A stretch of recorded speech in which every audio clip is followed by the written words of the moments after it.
Babi le diable se déguise comme l'ange de la lumière. Et ça n'a pas tout nous soit doit prophétiser mais n'angoya nzambe. Moto oyo nzambe utilizaka il faut tambola na kobanga nzambe mais moto a prophétisaka mais abanga nzambe te. Il faut qu'on dimela été. Moto a payé son prophétie avec précision et kokisa mite déclassé c'est un faux prophète.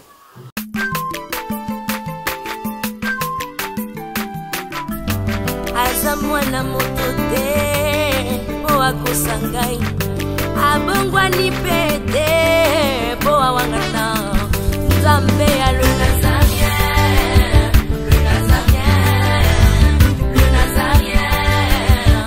David Nzamba ayebana kitoko kuma mukondima atako babakolaki mafuta na mosakolima lelo ya yo bolingo ebateli le nazarien lipamboli oyo emonana katempeni mama kantelobi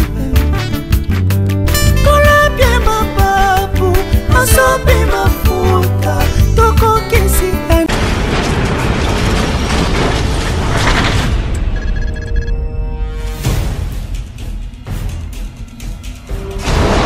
Pour vos annonces, vos prédications, vos clips, vos vidéos et autres, il n'y a qu'une seule adresse. N'hésitez pas à taper www.lesnazarins.com.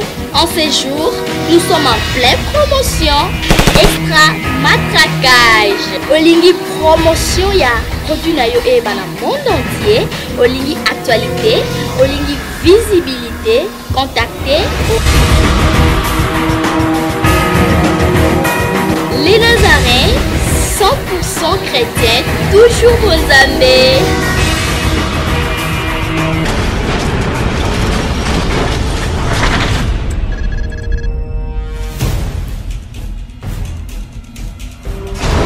Très cher internet de la 3W lesnazarientv.com, Nabiki Bozali Ebele, Oyo Mesana Kolanda Biso na site Nabino, Obo Mesana Kolanda ba prédication, Obo Mesana Kolanda table sainte. Lelo susu to elibino na kati ya émission na mino table sainte oto yambaka ba pasteur ba sal na nzambe ya lolenge nyonso pona ko débattre na bango ba sujet o ezali très capital ba thème moko o ezali o ezoko leka na vie actuelle ya lelo.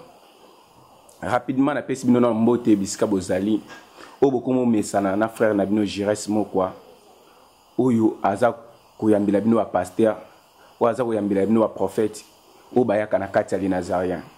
Na pesi salutation dans la présence de l'Éternel o yazali na mobembo toujours na cadre évangélisation pour na musala ya nzambe. Mais avant to kota na viva chiji na biso lelo to kino na régie tous éléments et on se retrouve tout juste après.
Nabi ke élément o esali esengo mingi na balandi nyonso ya les Nazariens o ba mesana kolanda landa biso et c'est précisément o bolingaka la princesse de l'Éternel.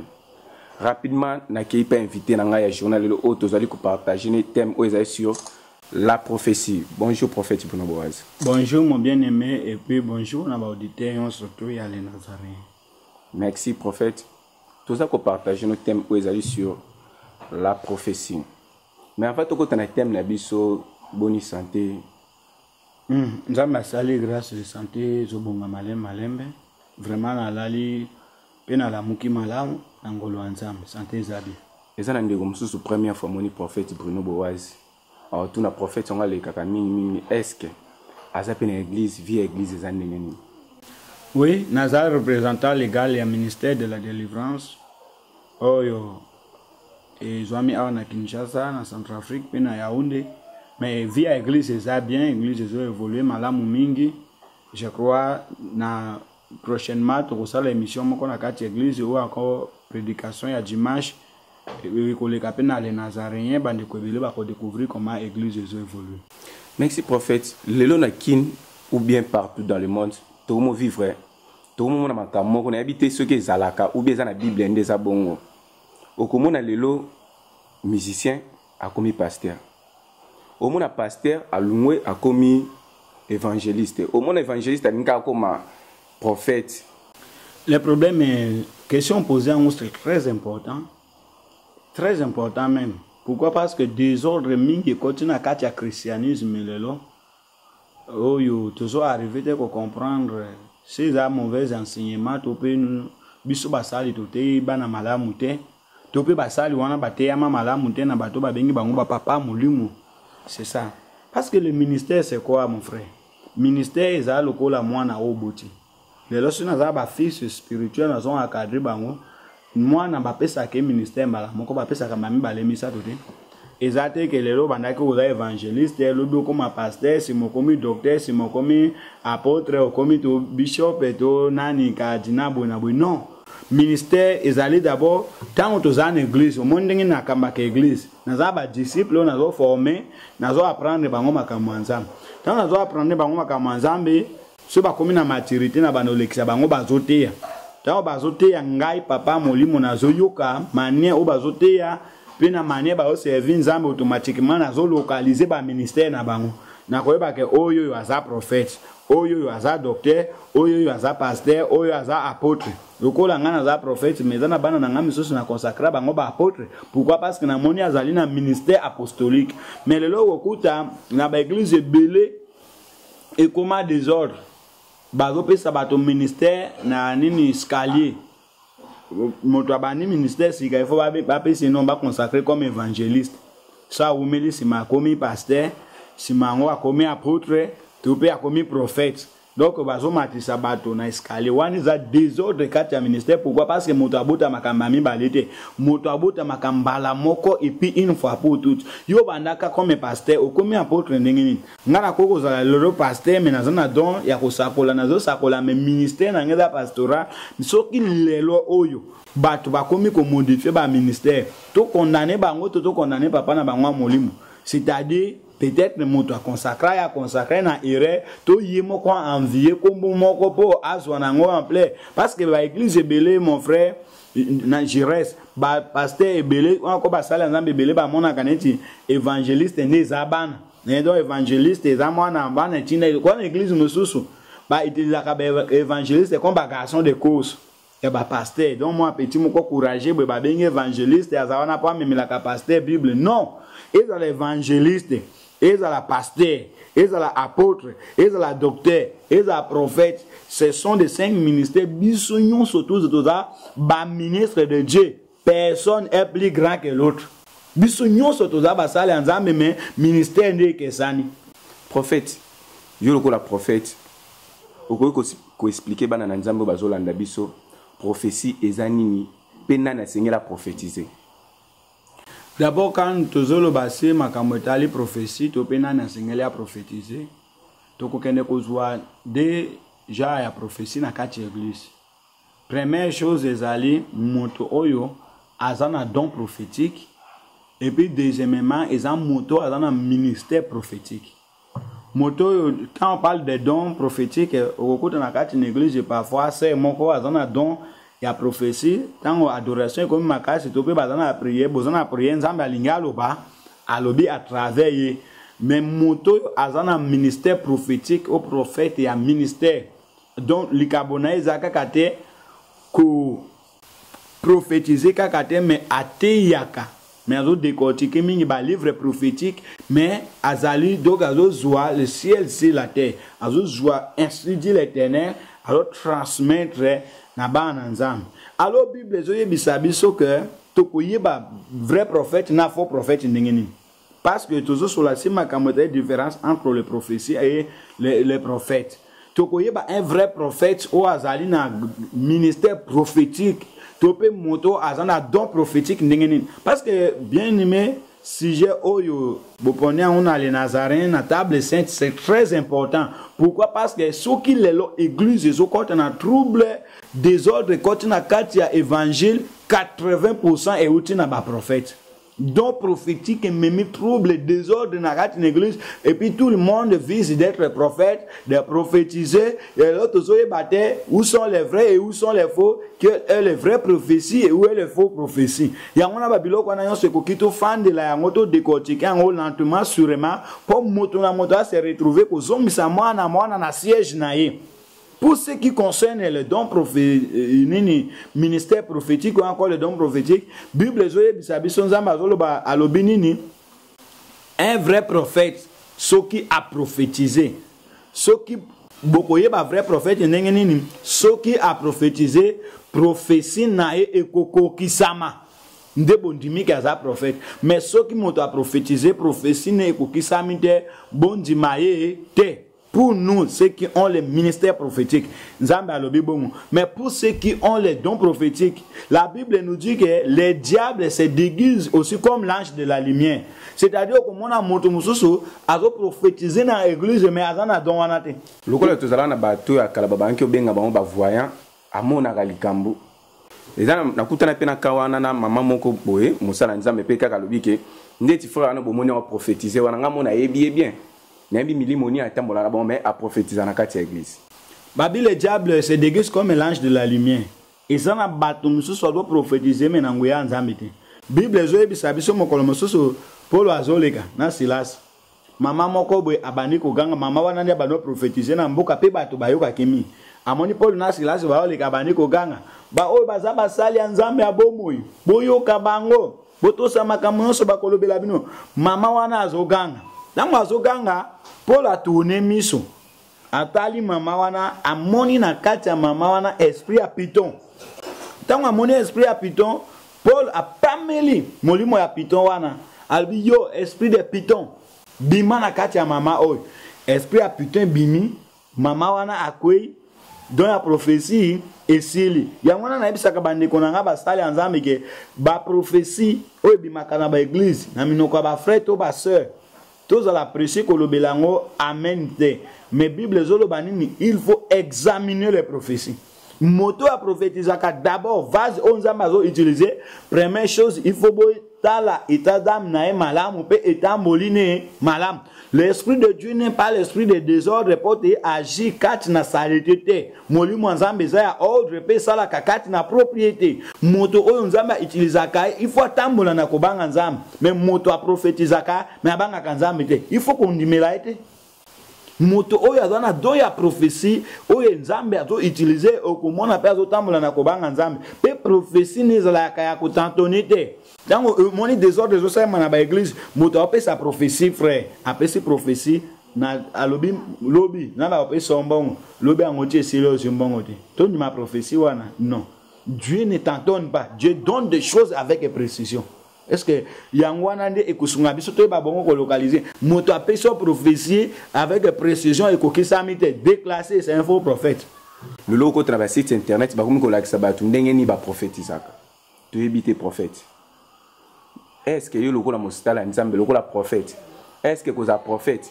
Et comment ils appellent couro ko pesa mutu à apprendre en toko former moto ko la kise nengeni na ko saela nzambe. Mais prophétie eza donc parce que prophétie eza nini prophétie eza nzambe azolobela bato à travers moto. Moto moko te ko apprendre yo que basala kaboye pour obana ko prophétiser non. Paul a lobby aspirer don mais et surtout au don de prophétie. Quand on dit aspirer c'est-à-dire au Seigneur porte nzambe apesa yo. Nzambe ndi apesa ka. Donc quand on parle de dons spirituels, le na ko la kisote que pour comme na don ya guérison il faut ça la bobo mais na ko biso que ozana don ya guérison pour développer il faut ça la ba ko ki jamais ko apprendre mutu comment devenir prophète donc initier mutu na kati ya prophétie parce que c'était don qui vient de Dieu, Dieu lui utilise selon sa volonté. Merci prophète. Tozara na kati ya les Nazariens na chaîne na bino bo mesana kolanda. Ndé toza ko débattre na prophète Bruno Boaz sujet oza sur la prophétie parce que tout le monde a des ordres et kota makasi na kati ya église prophète olandaki yo aolobaki ke soki omoni mutu apesi yo prophétie ekokisami te c'est que aza prophète ya solo te. Est-ce que ezana prophète mo boy opesa no ba prophétie ekokisama même kolano pesi prophétie mo ekokisami te? Est-ce que ça faux prophète? Le problème c'est ça, bien aimé. Na makamanza pomoni tout dépend de la souveraineté ensemble. Bato belé ba kuma ko travailler na erreur po ba lukuma ko luka ba sunganzam. Ba sunganzam ningi nini. Lelo ngana za na don prophétie. Mais lelo to ko ti église, to prier ti su kanzam ba pesinga message te. Il faut na fa nai.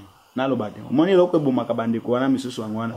Nzambe alobite me amoni ti église ici la ata prophétie moko te isa malamu te. Créer moi le comme mon rapport à activer ça le bal au bac nzambe alobaki.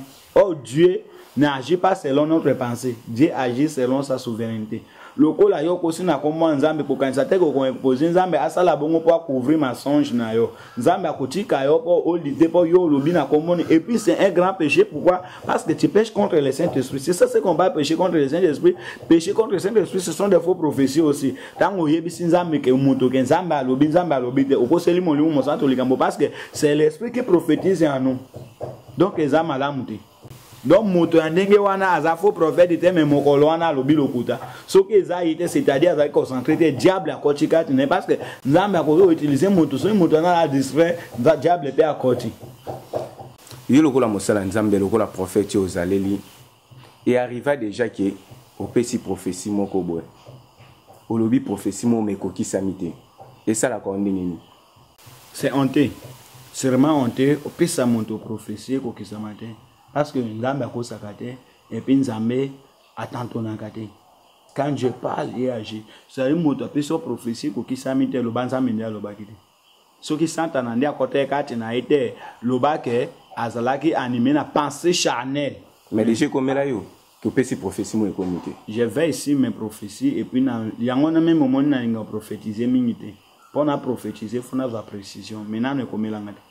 Siko prophète bato yo azalaka lobby parce que tout d'abord prophète mso qui na église na bi na yo ki nzamba lobby OK pe msusu na mona ki nzambe siko différence wana ni ezani na kati wana eza mtu mso yo kaka prophète mso yo ka nzambe mso mona ka nzambe parce que to bi même Moïse abanki okende asenga ki mona nzambe mais faut banki okende zeka ko yoka abanki okaka nzambe azo transmettre un message asenga ki tie comme na point senga amona na habité eza ba prophète mso ba mona ka msusu ba yo kaka.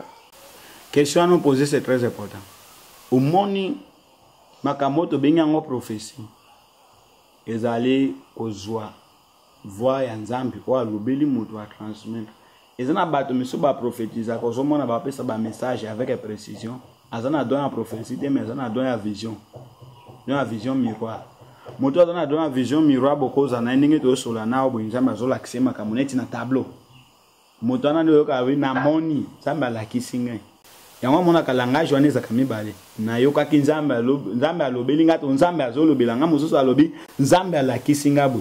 Donc moto yana nzambe alakisaka aza prophète te mais azani na don ya vision mais moto ayokaka nde aza prophète. C'est ça la vraie différence. Nzambe alobeli na litoyi a transmettre mais nzambe alakisi o azana don ya vision miroir. Donc c'est ça. Alors tant moto a comprendre que différencier entre don ya vision na don ya prophétie bango so babenga bango ba prophète mais domaine kesani o ezana ba tomisusu nzambe apesi don ya vision miroir nzambe apesi pe don ya prophétie azana ngonyo so mibale ko mona ya za impeccable ayokaka azomona o amususu alobi nzambe alobela kingai nzambe alakisinga mais mususu asuka ka nzambe alakisinga mususu pe azosuka nzambe alobeli ngai. Donc tous bazana don ya nzambe mais problème ndi akoyeba ko différencier bato bele ba prophétiser ka bato pe babenga ba prophète baza ba prophète mais bazana na don ya vision mais ba ebi bongo te bazomona ka ke baza ba prophète ba caractéristique ou la kisarake muto aza prophète pona bandeko bazolanda parce que bandeko bazolanda mino partout dans le monde ba komona kaka mutu nyonso na mona ki oser nzamba lobela nga pona yo ole aux l'évangéliste otikala na domaine na yo o enseigner o encadrer bana ya nzambe yo komoko ta na domaine mususu yo pe komomona parce que pona bandeko bazolanda yo ndenge ni boyeba ki mutu aza prophète Caractéristiques qui permettre de détecter un vrai prophète. D'abord, un vrai prophète, eza moto ayokaka ngongo nzambe. Nzambe alobelaka ye. Deuxièmement, atambola no banga nzambe. Troisièmement, aza na vie de prière intense. Quatrièmement, quatrième point déjà très important, makambo nyonso ya lobaka. Il faut kokisa. Mon côté, il faut rater. Et puis après ça, la prophétie, na précision. Quand on monte, on va donner la prophétie. Et ça, on a cinquièmement, quatrième point, cinquième point, c'est très important. Cinquième point, pour détecter un vrai prophète, après ça, la prophétie, c'est inachevé. Il faut qu'elle n'ait pas souka. Peut-être, exemple, sœur, Nzamba zola kisangai, Nzamba lobelingo zana esprit à Marie de nuit. Même na butu oyo. Ozwaki ko shema wana deux fois. Vrai ou faux? C'est la lobby vrai. A lobby ya solo. Sikoyo, soki asuki wana c'est-à-dire prophétie wana za inachevé. Il faut que ni ngoti na suka. Alors pona yango Nzambe alobelinga ke osala boye porte likambo wana ezongelo lisusu te. Wana ndi c'est un vrai prophète. Mais tant moto akikaka alobi asuki wana apesi remède te. Azama beza lokola médecin oya consulter moto azuba diagnostic à maladie mais apesi remède te. C'est un faux médecin. Donc un prophète qui donne des prophéties mais il ne donne pas de précision. Il ne donne pas de remède pour remédier ces problèmes. C'est un faux prophète aussi. Azam faux prophète. Merci. Wanande ba caractère o kokuta et pas mutoyo azali prophète. Prophète comme comme na suka ya émission na biso lelo. Nangina tout le monde mutuna mo muke bato to ibaka na kala. O ba ki lokwa ba voya bazalaka na nzela. Parce que be toto le ba mike to ngona oh toki otalisa pa mama oh toki otalisa pa papo bato na ba mona na esute. Et comme ka so mo likambo mo yibi tale comme na niveau comme que même mo yibi ba ino talisa pa prophète. Bato na baskenda. Majorité ya bato ba comprendre que bunganga ezofute sute ba koma akati ya makambo nzambe. Yango moni na christianisme surtout na et ba église de réveil désordre comme makasi. Et surtout dans la prophétie et ba pasteur monsieur ba komo kino koma kokota bunganga kapwa comment prophétiser. Pourquoi? Parce que même au moni ngana za prophète mais église na ngana bâti yango aussi grâce prophétique te mais na bâti yango mingi si la parole. Pourquoi? Parce que majorité yaba nzambe lelo ba koma ko linga prophétie ko lekali lo banzambe. Oh les vraies prophéties c'est la parole de Dieu. Si l'église est bâtie sur la parole, l'église wana est un fondement solide. Mais ce qui a fait cette église na prophétie batwana bazoya ko sambela te mais bazoya bayoka ainsi du l'Éternel et puis parfois azongi nanda ko craindre de l'Éternel zate. Majorité ba voyant banani wana bakota na église bakoma basakoli. Basakoli a lokuta ba chercher d'argent. Yango me ba prophète oh maman prophétesse ba escroquer oh ba sali ba misuko te belé batonda na prison makala bakimi. Basala oyebi ke basala nzambe belé pe bakima ki prison. Oh moto lokwanga sona na prison ata babuke batiki bato tout ba bimanga no bimade. Tu na koti fona bima. Oui, fona bima légalement. Occasion bima pono kindem sur évangéliser place mususu. Non, na évangéliser na dette à l'état. Na évangéliser na dette à l'état, c'est du péché. Musala nzambe akima boloko te. Bakanga ko na cause mo eza valable été au port. Ah, c'est valable té. Il faut nzambe abimisanga avec honneur. Nzambe a frappé bango convaincre bango pas bimisanga avec honneur. Ba lobi ke babwaka ki Daniel na kosi na libulu akosi. Hein? Babwaki Daniel kati ya libulu akosi, Daniel afandi wana ti tongo kosi ali ete me asaki eforo abimate kaka na tongo mokonzi abwaka ki aya fungoli pe abimisi batomboli. C'est-à-dire quand une personne t'arrête, le quoi ndinga na sala ka émission na lobaka makambo to kabila to nani akanyinga ata porte za polile tongo ti butu ti tongo na kimate. Il faut babimisanga na honneur pour ba ke mosala nzambe akota ki boloko abimi. Ba ba kimaki wana prison wana ba ba faux serviteur. Ba ba to bate ya ba to évangile te. Ce sont des faux serviteurs. Merci prophète. Toko mpena na suka émission na biso ande toko mo chité. Conseil parce que mission lelo to sali yango pona ko lakisa bana na nzambe nani esengela prophétiser. Conseil ni noko pesa pa bandeko na yo ba pasteur o bani kokoma ba prophète. Parce que ba moni ki musala ki prophète ndezo futa. conseil ko pesa bango pe conseil ko pesa bana na nzambe bazolanda biso o bango bayoka aka munyoso eli bango nzambe ayebisinga pona yo pe numéro na téléphone pour na sukisa conseil za ke ministère za lokanda kwa 5 chambres moto na moto dans chambre nae se bati na chambre numéro 1 lokana hôtel bati na chambre numéro 1 jamais kokota na chambre numéro 2 se nzamba benga aux évangélistes suka évangéliste abenga aux pasteur suka pasteur prophète prophète apôtre apôtre ko envier ministère moningate ko mona ke oya ezapam na ministère yonso zana ngo soko sali malamu nzambe ko eba bongo kotombulo le conseil pe pana bana nzambe zake beaucoup dire le prophétie de Bible le but Dieu parle tantôt d'une manière tantôt d'une autre alors bi invoque moi je te répondrai oko bonde la nzambe lelo akoko yanolo na ndoto ako yanolo mateya akobe ko yanolo prophétie ko forcer ko luka réponse te otambola c'est ma prophétie parce que ba prophète belene ba détruire monde lelo luka nzambe alobela yo moko to pe a utiliser moto alobela yo mais ko bulandela ka prophétie te et puis son moni moto apesa ba prophétie zoko kisamate c'est méfier na moto wana c'est info serviteur azaya nzambe te parce que ba prophétie tikala siko kaka na moni esprit de mort kati na yo namba laksinga okufa na mois de janvier sala offrande po okufa te moto andenge wana ndimana no okufa tikati janvier le kaso kufito yobi papa lo bena kufa na janvier na kufite ndenge nini parce que toute prophétie wana ya lokuta ezaka continuer permettre ambon nous devons mettre fin à cela. Les vraies prophéties ce n'est pas seulement des offrandes et l'argent qui doit remédier. La Bible nous dit tout est sanctifié par la prière. La Bible ne nous dit pas que tout est sanctifié par l'argent. Quand on prophète azo mise à prophétie azo courir quand ambon yeba que c'est un faux prophète on zamba la kisinga ke ba chaise oyo ba divan eza envoûté eza na esprit de mort mais atumbite azu azongi nango esprit de mort fanda kanda kwa prophète mais anda kwa mundimi akufi soki nzamba la kisi yo esprit de mort chassé yango tout est sanctifié par la prière bengane kende otikeli moto biloko na yango ma bato misusu ba prophète ba kosa ba moti ba koma ba lukate lelo ba teka biloko anda ko ti ba teki meme ndako po esprit de mort na kacha oyo ateki esprit de mort na kacha oyo ateki mais ba teka ka biloko na me ba bomaka ba to te ba mona ka esprit de mort kati na bango so ba teka ka biloko il faut pas bomaka pe ba to na ba esprit de mort donc prophétie comment être objet à scouperie pe à mensonge ya moyibi. En ce moment, on peut se prophétie, se contourner katuru ambongo boya prophétie wana. Les dons spirituels n'est pas des objets commerciaux que moto ate kango pour se retrouver. Yangwana eloko na ko ekobakisa. Pardon prophète, ça vous peut ce numéro dans le téléphone. Un vrai prophète et Seigneur peut prophétiser pour n'amboka na. Toti ko lando a prophète na ba émission na osalaki au prophétisaki pour na kama mamboka. Si arrivé que prophète, prophétie no lobaki. Non, il parce que ce que je venais de dire, le vrai prophétie doit avoir l'accomplissement. Nous ne prophétisons pas par sentiment, mais nous prophétisons car Dieu nous parle.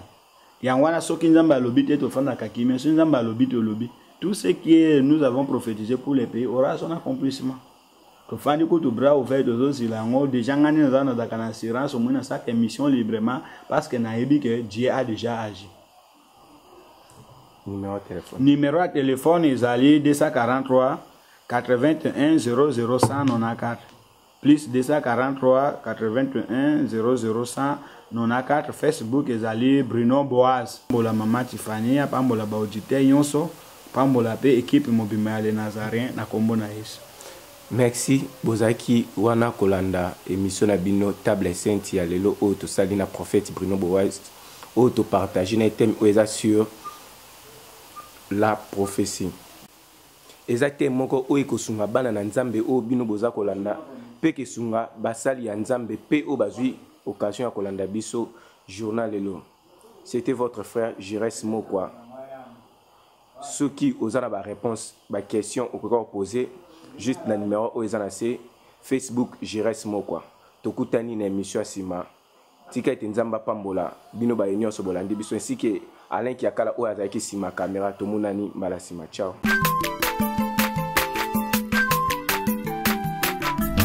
Aza mwana moto te o akosangai abongwa ni pete